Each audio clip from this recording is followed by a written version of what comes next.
नमोस्तु महर्षि, नमोस्तु महर्षि, नमोस्तु महर्षि। महर्षि श्रीमान राजकुमार जी, श्रीमती हीरा जी बजात्या हजारीबाग से वे प्रथम प्रश्न में उपस्थित हों और उसके बाद में कुछ ऑनलाइन प्रश्नों के माध्यम से इस क्रम को गति दूंगा। ओम ओम। हम लोग हजार बोलिए। ओम। हम लोग हजारीबाग से राज हीरा बड़जात्या।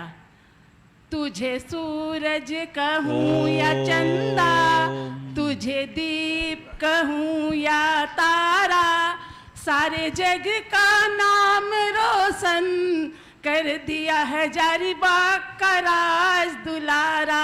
नमस्ते गुरुदेव, नमस्ते गुरुदेव, नमस्ते गुरुदेव।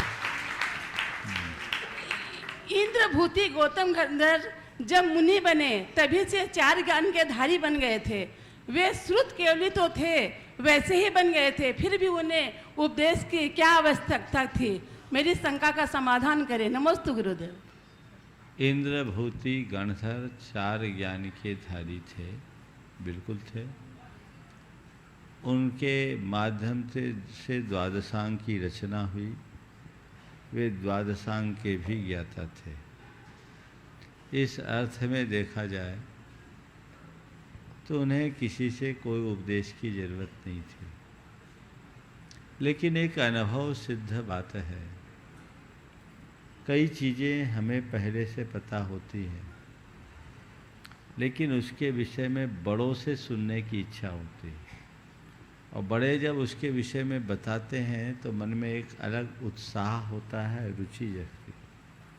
यद्यपि गांधार परमेष्ठी भगवान के द्वारा जो भी बताया जा रहा है उसे जानते हैं, लेकिन वो चाहते हैं कि जैसे मैं जानता हूँ लोग भी जाने और सीधे भगवान के मुख से जाने। समझ गए? तो वो सबको साक्षात्कार कराना चाहते, भगवान की वाणी का रसास्वाद कराना चाहते। इसलिए भगवान से गौतम गणधर भी भगवान से प्रश्न करते हैं और माध्यम भगवान बनते हैं, हम सबको उत्तर मिलता है। गुरुदेव, कुछ ऑनलाइन प्रश्नों के माध्यम से इस क्रम को गति देना चाह रहा हूं। मेरठ से श्रीमान अजित कुमार जी वर्मा जनेतर हैं। गुरुदेव, ये जानना चाहते हैं कि मुझे क्या और कैसा कर्म करना चाहिए जिससे मेरा अगला जन्म जैन कुल में हो। मैं जैन धर्म से बहुत अभिभूत हूँ। मैं प्रतिदिन मंदिर जाया करता हूँ, आपका शंका समाधान सुना करता हूँ। मैंने अब तक 93 से 184 शिखा जी की वंदनाएं कर चुका हूँ। गुरुदेव, मुझे एहसास से बात दें कि मेरा अगला जन्म जैन कुल में हो। देखिए, आपने बहुत अच्छी भावना भाई है और ये इच्छा प्रकट की है कि अगला जन्म जैन कुल में हो, ऐसा आशीर्वाद दें। मैं आपसे कहूँगा, जैन तो आप बन चुके, अब जैन बनने को बचा क्या है? जन्मना जैन भले न बने, कर्मना जैन तो आप बन ही गए। तो जैन तो बन चुके, अब जैन बनने की बात मत सोचो। अगर आशीर्वाद ही चाहते हो तो जिन बनने का आशीर्वाद है कि प्रभु इस जन्म में जन्मना न सही, अपने पुण्योदय और गुरुओं की कृपा से मैं जैन बना, कर्मना जैन बना। अब मेरी आत्मा में ऐसी योग्यता विकसित हो कि मैं साक्षात जिनत्व को अपने भीतर उद्घाटित करूं। ये तब होगा जब हम अपने आप को भेद विज्ञान से जोड़ेंगे और धर्म के मर्म के साथ अपने जीवन को आगे बढ़ाएंगे। गुरुदेव, सिद्धांश जैन इंदौर से आपके चरणों में कोटि सह नमन अर्पित कर जाना चाहते हैं कि गुरुदेव, क्या हमारे जीवन में जो कुछ होता है वो भगवान की इच्छा से होता है? कहते हैं कि भगवान की अनुमति के बिना पत्ता भी नहीं हिलता, तो फिर इंसान दोषी कैसे बन जाता है गुरुदेव? देखिए, ये जो कथन है, जैन दर्शन इसमें अपनी सम्मति नहीं देता। संसार में जो घटता है भगवान की इच्छा से ही घटता है, ऐसा लोग कहते हैं, पर जैन दर्शन कहता है भगवान के पास तो कोई इच्छा ही नहीं है। और जब भगवान ही इच्छातीत है तो फिर उनकी इच्छा से क्या घटेगा। यथार्थ ये है कि संसार में जो कुछ भी घटता है वह सब अपने अपने स्वभाव से होता है। न कर्तृत्वम न कर्माणि लोकस्य सजति प्रभो न कर्म फल संयोग स्वभावस्तु प्रवर्तते। ये सहज रूप से चलता है। भगवान न अच्छा करते हैं न बुरा करते हैं। ये सब हमारे अच्छे बुरे परिणामों के परिणाम स्वरूप होता है, अच्छे बुरे भावों के परिणाम स्वरूप होता है। यदि हमारा अच्छा बुरा करने वाला कोई भगवान है तो बाहर नहीं, हमारे भीतर है। हमारी चेतना है, जब तक सुप्त है वो विकारी है, वो हमारा बुरा करेगी, और जाग गई, निर्विकार हो गई, हमारा अच्छा करेगी। तो हम अपने अच्छे भाव को संभालें और अपने जीवन को अच्छा बनाने का संकल्प लें, तो फिर भगवान के पास किसी भी प्रकार की शिकायत का कोई अवसर नहीं रहेगा। गुरुदेव आंचल जैन अमनगर सराय बागपत उत्तर प्रदेश से बारंबार नमोस्तु करते हुए जानना चाहती हैं कि गुरुदेव किसी ने कहा है कि इच्छाएं, सपने, उम्मीद और नाखूनों को समय समय पर काटते रहना चाहिए, अन्यथा ये दुख का कारण बन जाते हैं। इच्छाएं, सपने, उम्मीद और नाखून। नाखून जी। तो महाश्री मेरी यह शंका है कि नाखून तो लोग प्रायः समय समय पर काटते रहते हैं, लेकिन इच्छाएं, उम्मीद और सपनों को कैसे समय समय पर काटें जिससे जीवन में आने वाली परेशानियों से मुक्ति पा सकें। देखिए, ये कथन एक अर्थ में सही है, पर मैं इसे मोड़ना चाहता हूँ। नाखून को काटा जाता है नाखून से मुक्ति के लिए, लेकिन इच्छाएं, सपने और उम्मीदों को काटा नहीं जाता। ये काटने की चीज़ें है भी नहीं। फिर इनसे मुक्ति कैसे? इन्हें मोड़ा जा सकता है। इच्छाओं को मोड़ दीजिए, सपनों को तोड़ दीजिए, उम्मीदों को छोड़ दीजिए, अपने आप मुक्त हो जाएगा।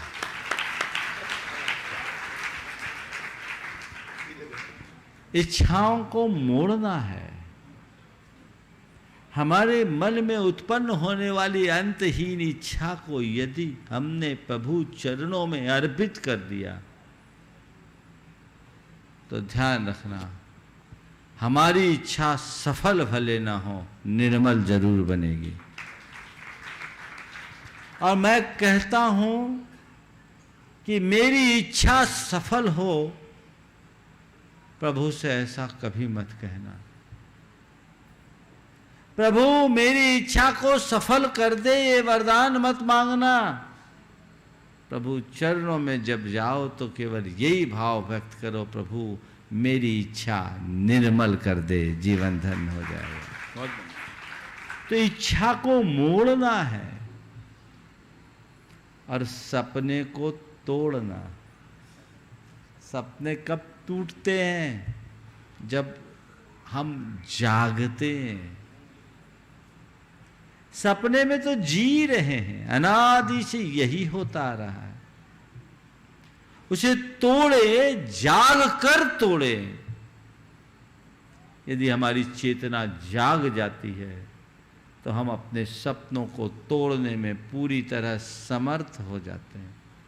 तो तोड़ना है और उम्मीदों को छोड़ना है। ज़्यादा उम्मीद लगा करके बैठोगे तो दुखी ही बने रहोगे।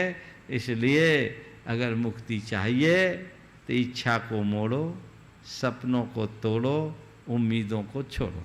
तैयार हैं श्रीमान महेंद्र जी उषा जी अजमेरा गया से। और महाराज जी अंतिम ऑनलाइन प्रश्न अभी ऑनलाइन चलने दो। हाँ, अच्छा, हाँ। श्रीमान अखिलेश जी मीना जी सतभैया ट्रस्टी गुणायतन टीकमगढ़ से आपके चरणों में बारंबार नमोस्तु करते जानना चाहते हैं। गुरुदेव, रात्रि में भोजन का हमारा त्याग है, त्याग व्रत है। एक जगह पढ़ा, तीनों संध्या काल में भोजन नहीं करना चाहिए। जो करता है वह मनुष्य गरीब, रोगी, अल्पायु को प्राप्त होता है। यह तीनों संध्या काल कौन कौन से हैं? गुरुदेव मेरी शंका का समाधान करें। देखिए, संध्या काल का मतलब होता है ट्रांजिशन पीरियड। सूर्योदय, और सूर्यास्त के 24 मिनट पहले और 24 मिनट बाद, ये संधि काल है। जैसे इन दिनों इस तरफ लगभग 5:15 पर सूर्योदय होता है, तो उससे 24 मिनट पहले और 24 मिनट बाद ये संधि काल है। शाम को इधर सूर्यास्त अभी लगभग 6:10 के आसपास होता है, उससे 24 मिनट पहले और 24 मिनट बाद जो भी सूर्योदय और सूर्यास्त का काल है। इसी प्रकार मध्याह्न में, ठीक मध्याह्न काल से 1 घड़ी पहले 1 घड़ी बाद, यानी 24 मिनट पहले और 24 मिनट बाद, ये संधि काल के अंतर्गत आता है। ये हमारी सामायिक का काल है, ये हमारी साधना का काल है, इसलिए उस पर हमें ध्यान देना चाहिए। देखिए, मध्याह्न काल में आप भले भोजन लो, मैं उस विषय में नहीं कहूँगा, लेकिन शाम के समय जिस समय आप लोग भोजन करते हो ना, वो सबसे बुरा समय है। आप लोग सूर्यास्त होते होते भोजन करते हो, वो ट्रांजिशन पीरियड है, उस समय तो सूक्ष्म जीवों का संचार और बढ़ता है। अब तो कहते अभी तो दिन नहीं छिपा, अभी दिन नहीं छिपा। अरे भाई, रात्रि भोजन छोड़ ही दिए हो, और जिस हिंसा से बचने का भाव रखकर छोड़े हो, तो थोड़ा समय का ख्याल रखो, टाइम को मैनेज करो, थोड़ा पहले करो। जैसे इन दिनों आप लोगों को सच्चे अर्थों में शिखर जी जैसी जगह में देखे ना, तो 5:45 तक तो भोजन से फुर्सत हो चुकना चाहिए। आप लोग उसके बाद तो जाते हो, तो उसमें जीव हिंसा की संभावना है, इसका ध्यान रखना चाहिए। उपस्थित हो श्रीमान महेंद्र जी उषा जी अजमेरा गया से, और इसी बीच में श्रीमती रसरोद देवी, भवनलाल जी ओस्तवाल विजयवाड़ा, इन्होंने 11,000 की राशि मंदिर निर्माण प्रदान की। बहुत बहुत साधुवाद। तैयार रहें श्रीमती सुधा राजकुमार जी बजात्या जशपुर। ओम।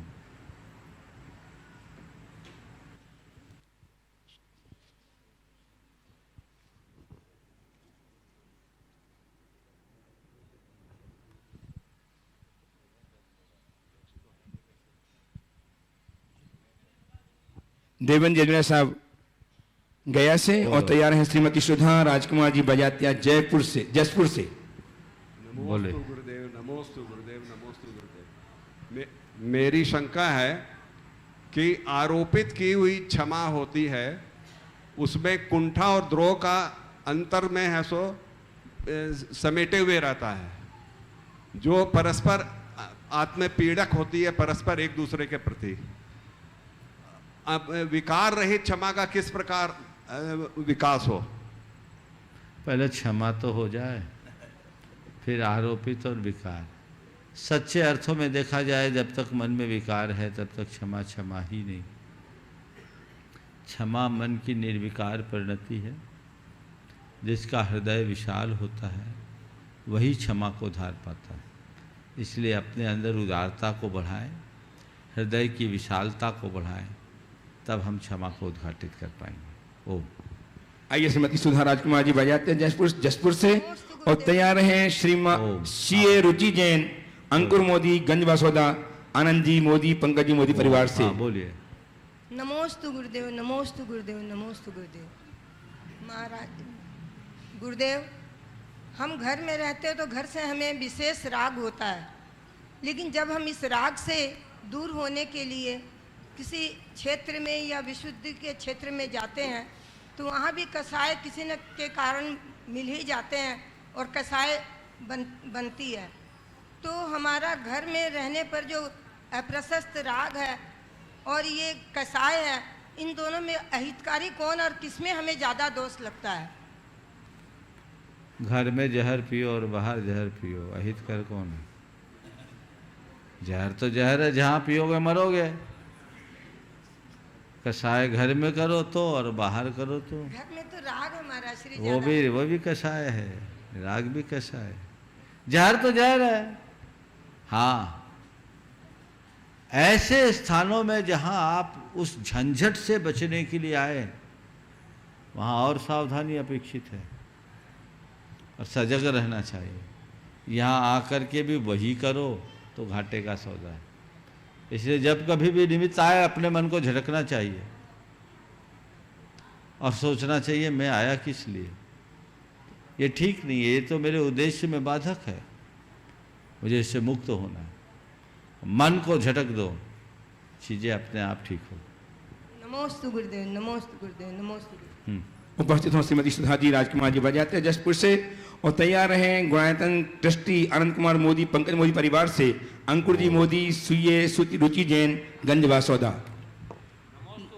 नमोस्तु गुरुदेव, नमोस्तु गुरुदेव, नमोस्तु गुरुदेव। गुरुदेव, मेरा प्रश्न ये है कि मैं जितने भी जिनवानी पढ़ती हूँ, पाठ पढ़ती हूँ, चाहे कोई ग्रंथ जो भी पढ़ती हूँ, तो जितने भी पंडित जी लोग लिखे हैं सब पुल्लिंग वाच्य में लिखा हुआ है, और माता जी लोग भी लिखती हैं वो भी पुल्लिंग वाच्य में लिखती है। तो अच्छा महाराज से ये प्रश्न है कि क्या स्त्रियों का कोई भावना नहीं होता? हम लोग कुछ भावना नहीं बहा सकते जहाँ सब जगह पुल्लिंग ही लिखा जाता है? बहुत अच्छी बात है। अगर आप अपने आप को स्त्री मानती हो तो ये मन में हीन भाव। सच्चे अर्थों में देखा जाए, आत्मा न तो स्त्री है न पुरुष है, आत्मा तो आत्मा है। आप पूजा किसके लिए कर रहे हो? आत्मा के लिए? किस चोले के लिए? नहीं, आत्मा के लिए। तो फिर आत्मा ही गा रहा है, आत्मा ही पूजा कर रहा है, ऐसा क्यों नहीं सोच लेते? और उस भाव को अपने आत्मा के भाव बना दो, लिंग के झमेले से ही मुक्त हो जाओ। नमोस्तु गुरुदेव, नमोस्तु। उपस्थित हो श्री रुचि अंकुर मोदी गंज वासौदा। तैयार हैं श्रीमान महेश चंद जी पाटनी ट्रस्टी गुणायतन कोटा। नमोस्तु महर्षि, नमोस्तु महर्षि, नमोस्तु। समस्त मोदी परिवार गंज वासुदा को नमोस्तु महर्षि। महर्षि मेरी जिज्ञासा है कि अंतर्मन की शंकाओं के निवारण का सबसे उचित उपाय क्या है? जिस व्यक्ति विशेष के प्रति शंका है उनसे समक्ष बैठकर बात कर लेना, या फिर प्रतीक्षा करना जब तक उस शंका का स्वयं ही समाधान ना हो जाए। किंतु विलंब से जितना विलंब होता है उतना ही ज़्यादा मन विचलित रहता है। कृपया समाधान कीजिए। किसी व्यक्ति के प्रति अगर मन में शंका हो तो उसके निवारण के लिए क्या करें? दो बातें आपने पूछी, दो। तो मेरी दृष्टि से दोनों उपाय अपने अपनी जगह सही है और हमें दोनों उपायों का पालन करना चाहिए। प्रथमतया अगर संभव हो तो सामने वाले के समक्ष जाकर निराकरण कर लेना चाहिए, ताकि अंदर ज़्यादा गड़बड़ी उत्पन्न ना हो सके। और यदि ऐसा नहीं हो पा रहा है तो समय पर छोड़ देना चाहिए। कई बार ऐसा होता है कि जिन बातों को लेकर हम अपने मन में शंका उत्पन्न करते हैं उनका कोई आधार ही नहीं रहता, समय पर सब ठीक हो जाता। उपस्थित हो श्रीमान महेश जी चंद जी पाटनी ट्रस्टी गुणायतन कोटा, और तैयार हैं श्रीमती प्रेमलता जी गुवाहाटी। महाराज श्री नमोस्तु, नमोस्तु, नमोस्तु। महाराज श्री आत्मा भिन्न, शरीर भिन्न, ये संसारी प्राणी तब तक याद रखता है इस बात को जब तक शारीरिक अनुकूलता बनी रहती है। जैसे ही कोई शारीरिक प्रतिकूलता आती है तो शरीर के इर्द गिर्द ही उसका ध्यान चारों तरफ घूमता रहता है। तो ऐसा क्या करें कि समाधि मरण तक भी आदमी को ये लगे कि मुझे आत्मा का उद्धार करना है, कैसे करना है, इसके बारे में आप निर्देश। नेत्र आत्मा की भावना भाव, और शारीरिक प्रतिकूलता आए और उस समय आप भेद विज्ञान का अनुभव करें, उससे पहले शारीरिक अनुकूलता में वैसा अभ्यास करने के आदि बने। नमस्ते महाराज। उपस्थित हो श्रीमती प्रेमलता जी गुवाहाटी से। तैयार हैं श्रीमान सुनील जी जैन अशोक नगर से।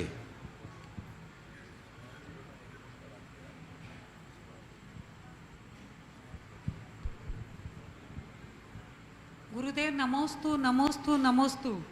मेरा प्रश्न बहुत छोटा सा है। वर्तमान में जो हम लोग मिनरल वाटर और आरओ फिल्टर का पानी प्रयोग में लाते हैं, क्या वो जैनागम के अनुसार सही है? देखिए, जैनागम की बात तो जाने दीजिए, स्वास्थ्य के लिए भी अच्छा नहीं।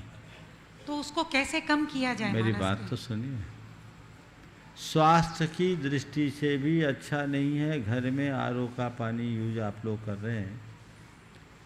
मेरे पास डॉक्टर पीएन जैन ने एक क्लिप भिजवाई थी जो टाटा मेमोरियल में है। उसमें बताया था कि इस आरओ के पानी के पीने से शरीर में मिनरल्स की कितनी कमी हो रही है, क्योंकि वो सारे मिनरल्स को ख़त्म कर देता है और उससे कई प्रकार की गंभीर बीमारियों का शिकार होना पड़ रहा है। आज विटामिन डी और कैल्शियम और विटामिन B12 की डेफिशिएंसी आम हो गई।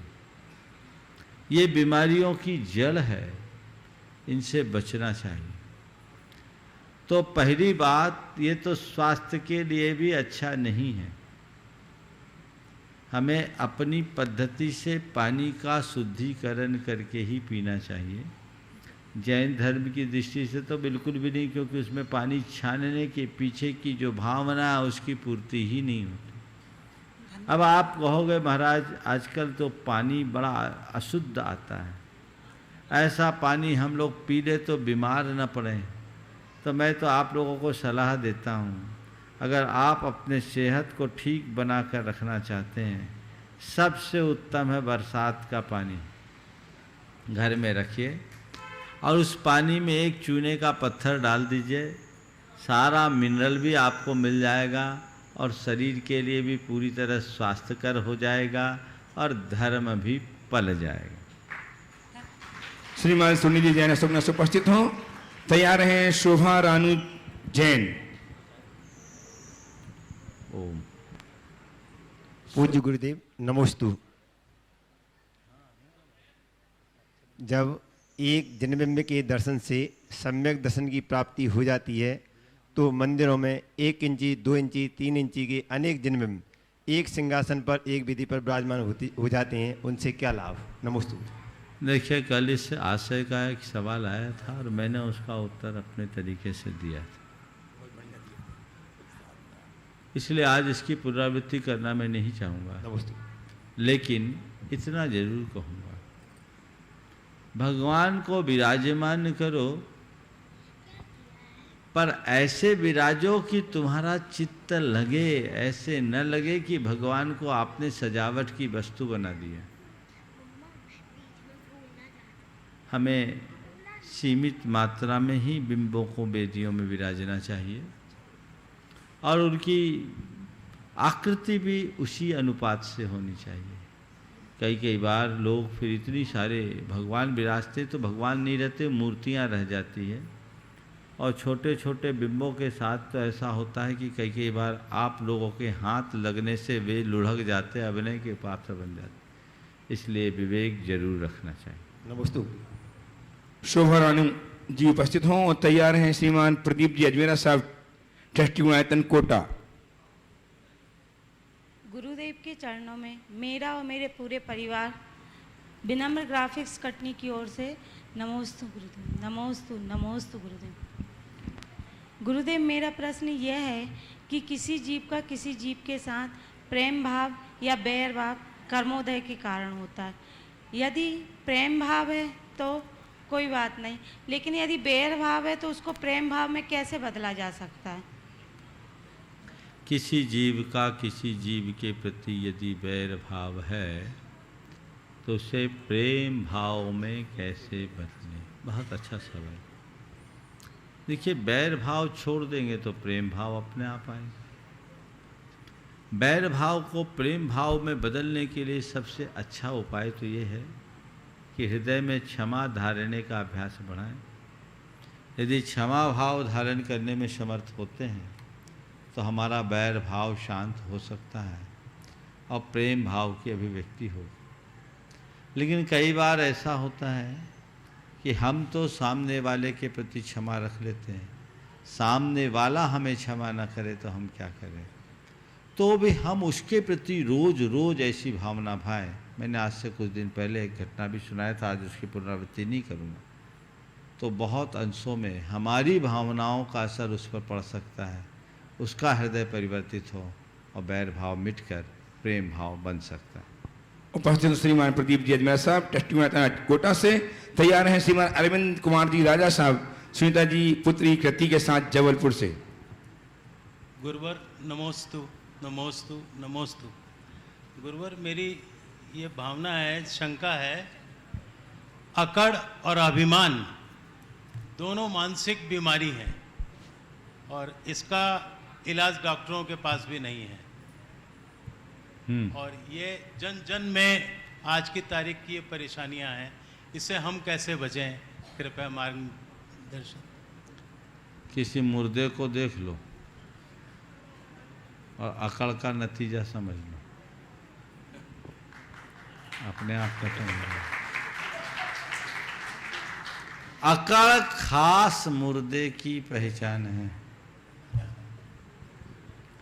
अकड़ खास मुर्दे की पहचान है, झुकता वही है कि जिसमें जान है। जो मनुष्य जीवन की वास्तविकता को समझ लेता है, उसके हृदय में अहम, अकड़, अभिमान जैसी क्षुद्र दुर्बलताएं हावी नहीं। आइए श्रीमान अरविंद कुमार जी राजा जबलपुर से ट्रस्टी गुणायतन और तैयार हैं सुश्री पिंसी जैन कटनी से। गुरुवर के चरणों में त्रिवार नमोस्तु नमोस्तु नमोस्तु। गुरुवर, आज का युवा एक नई बीमारी से ग्रसित है, जिसके चलते वो अपनी जान से भी हाथ खो बैठता है। इस बीमारी को सेल्फी कहते हैं। ना वह समय देखता है, ना स्थान, ना परिस्थिति। मंदिर जैसी जगह में भी भगवान के सामने देखने की वजह सेल्फी लेने में लगा रहता है। तो फिर गुरुवर, इस बीमारी का क्या इलाज है? कृपया मार्गदर्शन दें। पहले लोग सेल्फिश थे, अब सेल्फी वाले ज़्यादा है। ये एक बड़ी दुर्बलता है और ये मोबाइल के अत्यधिक प्रयोग का दुष्परिणाम है। व्यक्ति को खुद जागरूक होना चाहिए और हर कार्य के औचित्य पर विचार करना चाहिए। कोई भी कार्य हम करें तो उसका कितना औचित्य है, इसका विचार किए बिना अगर हम ये सब प्रवृत्तियाँ करते हैं तो ठीक नहीं। आपने बिल्कुल ठीक कहा। हम तो देखते हैं नमोस्तु बाद में, फोटो पहले। भगवान को अर्घ बाद में चढ़ेगा, चढ़े ना चढ़े, लेकिन फोटो पहले खींचेंगे। ये कैसा पागलपन है? ये चीज़ें ठीक नहीं हैं। और कई बार तो लोग ये भी देख नहीं पाते कि ये उचित स्थान है या नहीं। उसके परिणाम आए दिन आप लोग सुनते हैं। इसलिए लोगों को समझ अपनी रखनी चाहिए और हर साधन का उतना ही उपयोग करना चाहिए जितनी ज़रूरत है।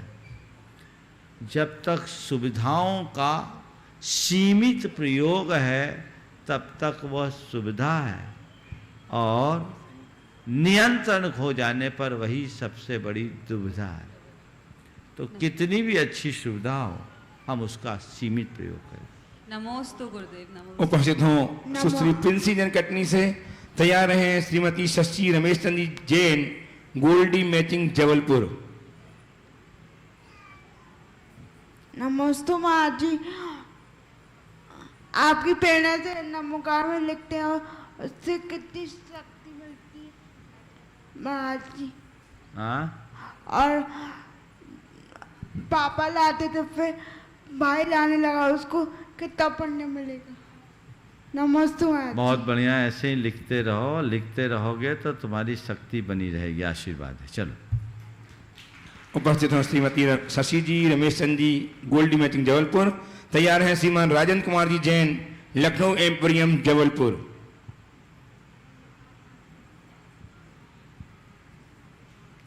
बोलो। नमोस्तु महाराज जी। नमोस्तु नमोस्तु नमोस्तु। महाराज जी, जीव धर्म की निधि को सदा सुनता है। जीव धर्म की विधि को सदा सुनता है, उसका मन दया से द्रवीभूत भी रहता है, फिर भी वह उस मार्ग पर चलने से क्यों घबराता है? बहुत अच्छी बात कही आपने। धर्म की विधि को सदैव सुनना, चित्त का दया से द्रवीभूत भी होना, लेकिन उस पर चलने से घबराता क्यों? एक अनुभव की बात कहता हूँ। ऐसा कोई रास्ता हो जिस पर चलने का पुराना कोई अनुभव ना हो, पर उसकी जानकारी हमने पूरी पा ली, और ये पता लगा कि यही रास्ता है, इसी रास्ते से हम अपने गंतव्य तक पहुंच सकते हैं, ये रास्ता ही हमें हमारे गंतव्य तक पहुंचाने वाला है। सब देख लिया भैया, हाँ कहाँ जाना, अमुक जगह जाना, कौन सा रास्ता, यही रास्ता है, चलो ना। चलना तो है पर अभी नहीं। क्यों? हिम्मत नहीं हो रही। क्यों हिम्मत नहीं हो रही? क्यों? पता नहीं लंबा रास्ता है, कितना चलना पड़ेगा, क्या क्या समस्या आएगी, रास्ते का ठिकाना नहीं है। होता है तो बस बात इतनी सी ही है। जन्मांतरों से अधर्म के संस्कार इतने प्रगाढ़ बन गए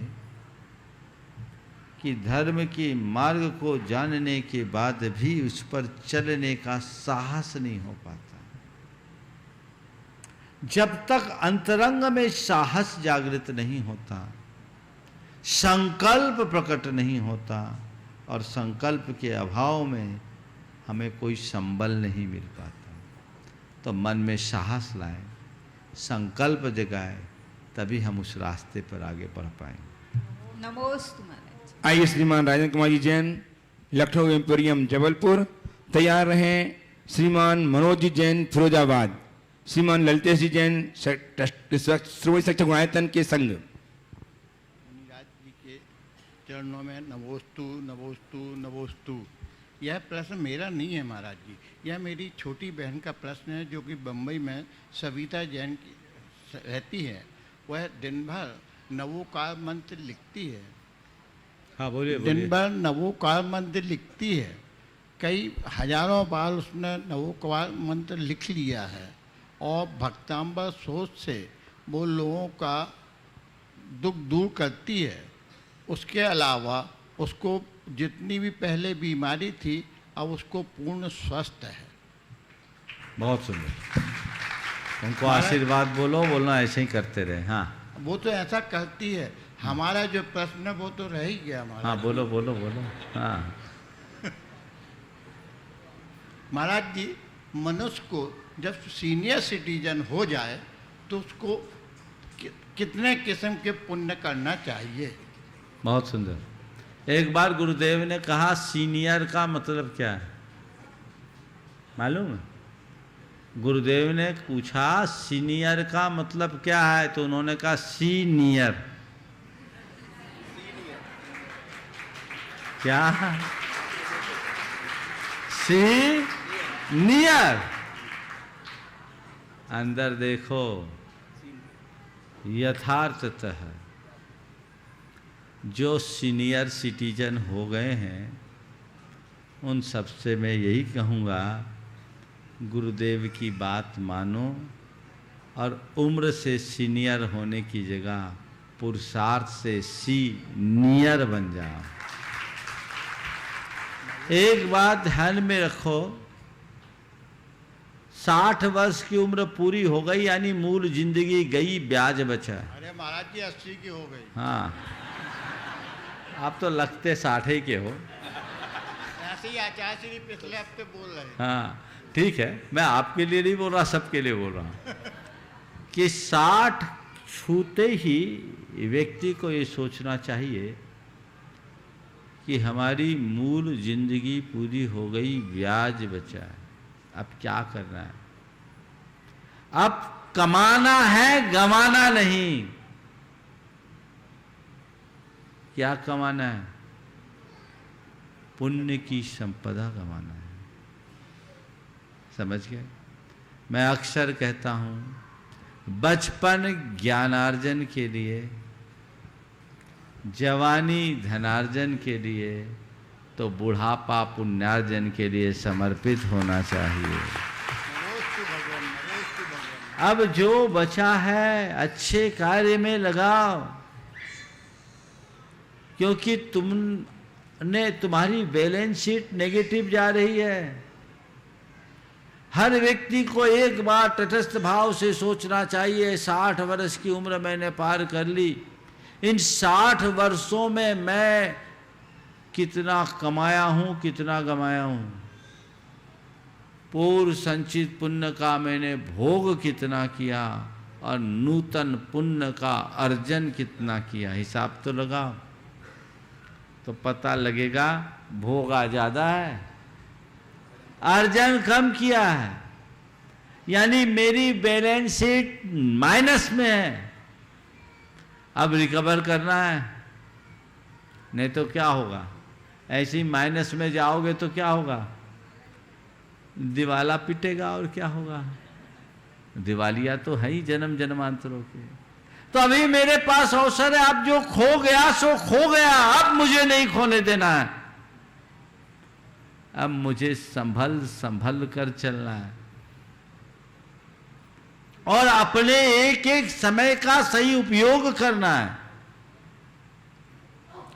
अब अपव्यय नहीं, सद्व्यय करना है, समय का, शक्ति का, संसाधनों का, और जितना बन सके शुभ कर्मानुष्ठान में रत रहना है।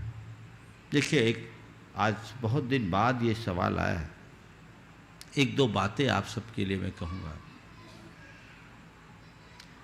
हमारा जो ये शरीर है ना, हम एक सिद्धांत की बात कह रहे हैं। एक समय तक शरीर ग्रोथ लेता है, फिर स्थिर होता है, फिर धीरे धीरे शरीर में ह्रासमेंट शुरू हो जाता होता है। हमारे शास्त्रों में बताया गया कि हमारा ये शरीर केवल भोजन से नहीं चलता, हम प्रतिपल वातावरण से परमाणुओं को ग्रहण करते छोड़ते उससे चलता है। उसमें प्रारंभिक अवस्था में 3 स्टेज है, संघातन, परिशातन और एक साथ संघातन परिशातन। संघातन यानी कलेक्शन, परिशातन यानी डिसोसिएशन, और एक साथ ही कलेक्शन और डिसोसिएशन दोनों। तो जब हम जन्म लेते हैं तो हमारे जीवन के शुरुआती दौर में पुद्गल परमाणुओं का संघातन अधिक होता है, परिशातन कम। यानी हम परमाणुओं को ग्रहण ज़्यादा करते हैं, छोड़ते कम हैं। समझ गए? इससे ग्रोथ मिलती है। जैसे जैसे ग्रोथ हो रही है, एक उम्र तक व्यक्ति के शरीर में बहुत तेजी से ग्रोथ आती है, यानी अभी संघातन अधिक है, परिशातन अल्प, आमदनी अच्छी है, खर्चा कम। फिर एक उम्र के बाद व्यक्ति के शरीर में एक रूपता सी बनी रहती है। कभी कभार कोई बीमारी आई, थोड़ी बहुत हरासमेंट भी हुआ तो फिर रिकवर हो जाता है। ये प्रायः यौवन अवस्था के उभार के बाद प्रौढ़ावस्था में एक सा लगभग बना रहता है। इसका मतलब अभी दोनों इक्वल है, संघातन परिशातन दोनों समान है। लेकिन 60 पार करते ही धीरे धीरे धीरे धीरे, बल्कि 60 के पहले ही 50 से ही शुरू हो जाते। क्या होता है?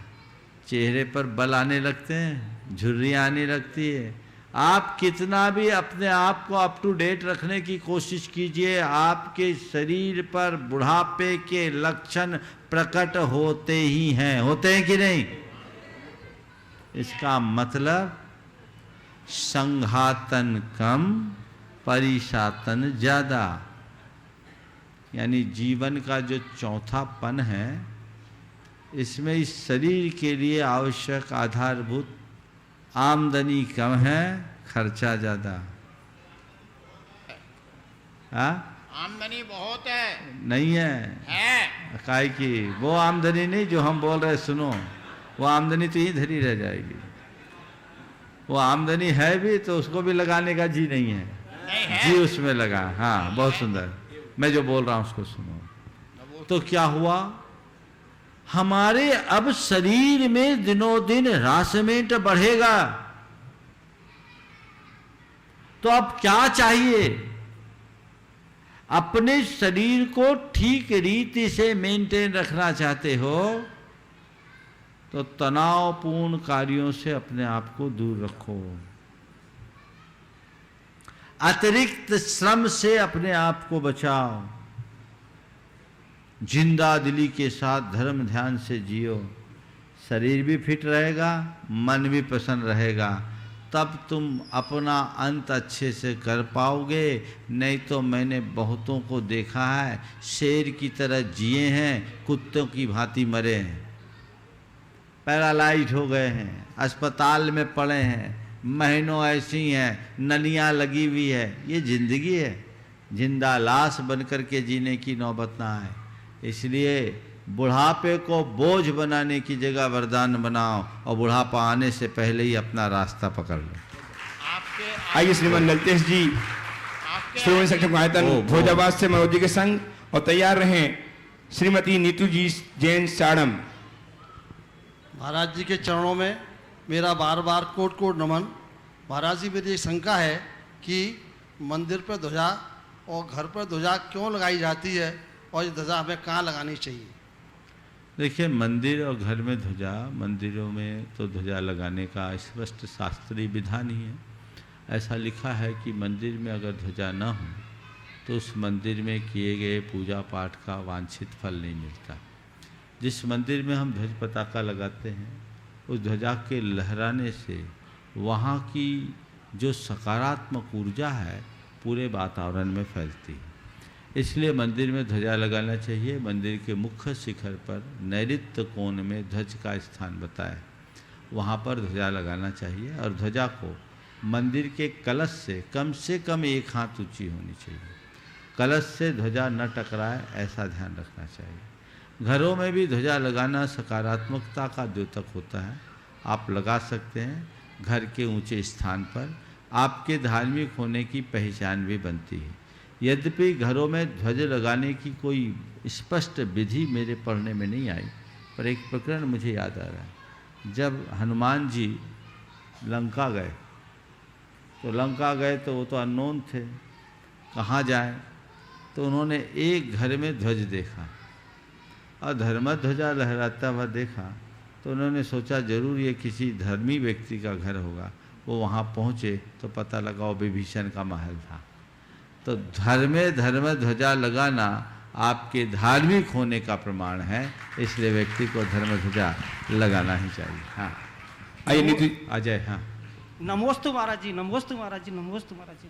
महाराज जी मेरा क्वेश्चन ये है कि मेरे पैर में पोलियो है और मैं 4-5 साल की अवस्था में था, तब ये बुखार आने से, इंजेक्शन लगने से ऐसा हो गया। तो महाराज जी मैं जब भी मैं अभिषेक करता हूँ तो मुझे लोग वक्त थोड़ा सा अलग तरीके का वो व्यवहार सा करते हैं, तो श्री जी का अभिषेक करना मेरे लिए सही है या गलत? यदि आप अपना काम करने में समर्थ हो तो आप अभिषेक भी कर सकते हो और आहार दान भी दे सकते हो। हाँ, अगर आप काम करने में अक्षम होते तो बात अलग, आपका अंग तो पूर्ण है ना। हाँ जी, हाँ इसलिए ऐसे लोगों के प्रति हमें और सहानुभूतिपरक भाव रखना चाहिए। उनके साथ इस तरह का उपेक्षापूर्ण या अभद्र व्यवहार उचित नहीं। आइए श्रीमती नीतू जी चाणम से तैयार हैं सौरभ सिंघई अभिनव जैन सतना के साथ। नमोस्तु महाराज जी, मेरे परिवार की ओर से आपको साधन नमोस्तु नमोस्तु नमोस्तु। महाराज जी, ईर्ष्या हमारी बहुत बड़ी दुर्बलता है। ये दुर्बलता हमारे आंतरिक सौंदर्य को नष्ट कर देती है। तो महाराज जी, इस दुर्बलता से हम अपने आप को कैसे बचाएं? कृपया मार्गदर्शन दें। देखिए, ईर्ष्या से बचने के लिए 4 उपाय बताता हूँ। ईर्ष्या से बचना है तो अपने मन में उदारता लाएं। दूसरी बात, गुणग्राही बने। तीसरी बात, अपनी लाइन को लंबी करने की कोशिश करें। और चौथी बात, औरों की प्रशंसा करने की आदत डाल दें। प्रशंसा करने और प्रशंसा सुनने की आदत डाल दें तो पूरा काम हो सकता है।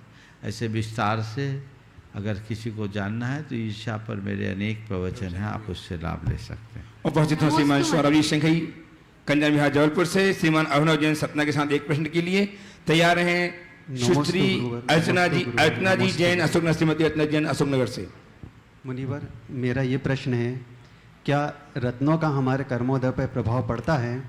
और यदि पड़ता है तो यदि हम श्री जी का अभिषेक पूजन नित्य करते हैं तो क्या उससे हमारे कर्म नहीं कटते हैं? तो क्या रत्न हमें धारण करना चाहिए? उसके बाद क्या समाधान कीजिए। हमें नहीं मालूम रत्नों का क्या प्रभाव पड़ता, पर रत्नत्रय का तो प्रभाव हमने महसूस किया। तुम रत्न धारो या ना धारो, रत्नत्रय धारो, जीवन धन हो जाएगा। ध्यान रखना, अपनी करनी न सुधारो तो रतन की दुकान भी खोल लो तो कुछ नहीं होगा। समझ गए? इन सब का असर है, पर इन्हें ही सब कुछ मानना अच्छी बात नहीं। हमें हर बात को गहराई से समझना चाहिए। आजकल तो हर बात की मार्केटिंग होने लगी। हर बड़े ज्वेलर के पास आप कोई ना कोई पंडा मिलेगा, कोई ना कोई बाबा मिलेंगे, और वो उस तरीके से चीज़ें चलती हैं। मैं इनके प्रभाव को नकारता नहीं हूँ, लेकिन यही सब कुछ नहीं है। हम कहीं कहीं कारक बनते हैं, पर इसमें आजकल बहुत चीटिंग भी होती है। रत्न धारण करने वाला बने या ना बने, रत्न बेचने वाला तो बन ही जाता है। तो मैं आप सबसे कहता हूँ, यदा कदा कोई बिल्कुल प्रामाणिक व्यक्ति हो, आप उसका उपयोग करते हो तो मैं निषेध नहीं करता। पर जैसा मैंने कहा, रत्न धारो या न धारो, रत्नत्रय को धारो, जीवन का उद्धार हो जाएगा। और रत्नत्रय को धारने का मतलब व्यापक है। अगर तुम रत्न नहीं भी धारते हो और अपने भाव को सुधारते हो, प्रभु परमात्मा की पूजा आराधना करते हो, तो तुम्हारा बहुत कुछ भावी अनिष्ट अमंगल टल सकता है। भाव विशुद्धि से बड़ी ताकत संसार में कोई दूसरी नहीं। श्रीमती यातना जी जैन अष्टक में उपस्थित हो। तैयार हैं सुश्री आयुषी जैन, प्रतिभा स्थली की छात्रा, जबलपुर की छात्रा।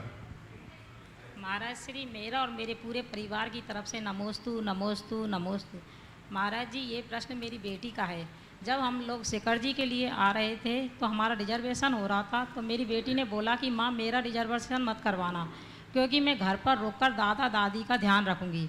तो वे ये जानना चाहती है कि मैंने ऐसा बोला तो क्या मैंने शिखर जी के लिए अंतराय कर्म डाला? और साथ ही वे ये जानना चाहती है कि मैं आपको अपना गुरु तो मानती हूँ, लेकिन मैं अभी तक आपसे बोल नहीं पाई कि आप मेरे गुरु हैं, तो क्या इसका मुझे पुण्य प्राप्त होगा? देखिए, सबसे पहली बात तो उस बेटी से कहो कि आपने जो काम किया वो एक दृष्टि से अच्छा किया। वो वहाँ घर पर है तो आप लोग निर्बाध वंदना कर रहे हो, तो अच्छा है। अब आप लोगों को चाहिए कि उनने आपकी वंदना में सहयोग किया, तब आप जाने के बाद उसकी वंदना का रास्ता प्रशस्त करता, बराबर हो जाएगा। रहा सवाल गुरु के रूप में किसी को स्वीकार करना और गुरु के लिए उसका निवेदन करना जरूरी नहीं है। हृदय में धार लो तो जीवन का उद्धार होगा। चलो उपस्थित हैं प्रतिभा स्थली जयपुर की छात्रा आयुषी जैन शिखर जी से। तैयार हैं श्रीमान एन रंजन साहब, कोषाध्यक्ष द्वायतन। नमोस्तु गुरुदेव, मेरा प्रश्न यह है कि लोग मन से पाप करते हैं और तन को धोने के लिए गंगा में जाते हैं। क्या गंगा में जाने से सारे पाप धुल जाएंगे और हम अपने पापों को कैसे धोएं?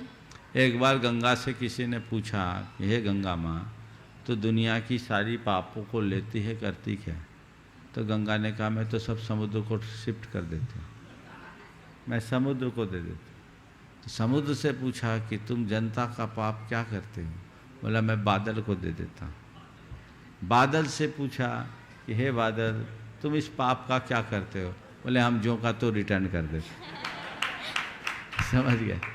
ध्यान रखने की बात केवल इतनी सी है कि तन को धोने से मन के पाप नहीं धुलते, मन को धोने से ही पाप धुल सकते हैं। इस प्रकार आज के सत्र को परम पूज्य गुरुदेव के चरणों में नमन अर्पित करते हुए यहीं पर विराम। बोलिए परम पूज्य आचार्य गुरुवर श्री विद्या महाराज की जय जय जय।